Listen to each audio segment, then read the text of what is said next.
কথাও মই সজৰে কওঁ, PFI CFI কোনো উগ্ৰবাদী একো মোৰ জনিয়াত নাই, এই কথাও মই সজৰে কওঁ। এই জনিয়া বা আমাৰ এই অঞ্চল তাহানিৰ পৰা মিলি জুলি আমি কি ধুনীয়াকে বসবাস কৰিছো। আমাৰ মাজত ভুল বুজাবুজি হ'ব নালাগে। আমাৰ মাজত কোনো ব্যক্তি মোৰ ঘৰৰে হওক বা আৰু কাৰোবাৰ হওক যাতে ভুল বুজাবুজি সৃষ্টি কৰিব নোৱাৰে। যোৱা কিছুদিনত অলপ ভুল বুজাবুজি হৈছে। মই জনিয়াক লৈ গৌৰৱ কৰোঁ, আপোনালোকে জানে মই জনিয়া সত্ৰৰ কথা কওঁ, মই বৰপেটা সত্ৰৰ কথা কওঁ, মই জনিয়াৰ কথা সদায় কওঁ যে কোনো এক্সট্ৰিমিজমৰ ঠাই মোৰ জনিয়াত নাই, কোনো বিদেশী ঠাই মোৰ জনিয়াত নাই। জনিয়াবাসী বিদেশী নহয়, মই সজোৰে কওঁ এই কথাবোৰ।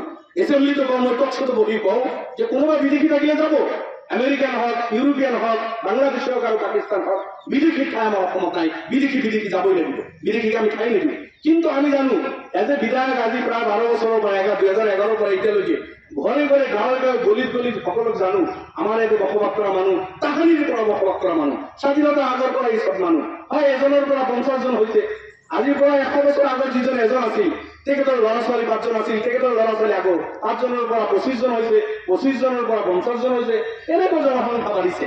কিন্তু মানুহটো ডাল সেই এটাই এনাৰ্জিৰ সময়ত আমি দেখিছো more than 95% মানুহে 50 আমাৰ এনাৰ্জি দিছে। 2-4% মানুহ যিসকলৰ এনাৰ্জি নাই 1936 লেণ্ড অফত ওলাই দিছে। এই অকল এনেকুৱা পুৰণি মানুহ মই সজৰে কওঁ মোৰ জনিয়াত এজনো বাংলাদেশী নাই, বিদেশী নাই। মই এই কথাও মই সজৰে কওঁ, PFI CFI কোনো উগ্ৰবাদী একো মোৰ জনিয়াত নাই, এই কথাও মই সজৰে কওঁ।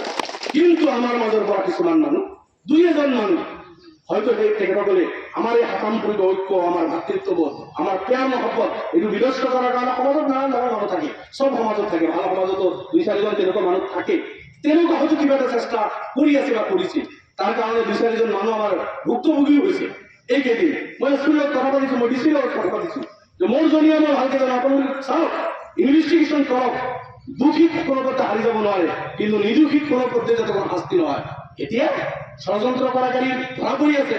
গতিকে মই কৰজৰ অনুৰোধ কৰিম জনিয়াবাসীক, বৰ শিক্ষিত মানুহ আমাৰ এলেকায়, 2টা জনগোষ্ঠীৰ মাজতে যথেষ্ট শিক্ষিত মানুহ আছে আৰু প্ৰেম মহব্বত ৰাতিপুৱা উঠি আমি একেলগে বহি জনিয়া চকত, ইয়াতে মন্দিৰ, ইয়াতে মছজিদ, ইয়াতে আমাৰ সত্ৰ, চব আমি মিলি জুলি কি ধুনীয়াকে আমি আছো।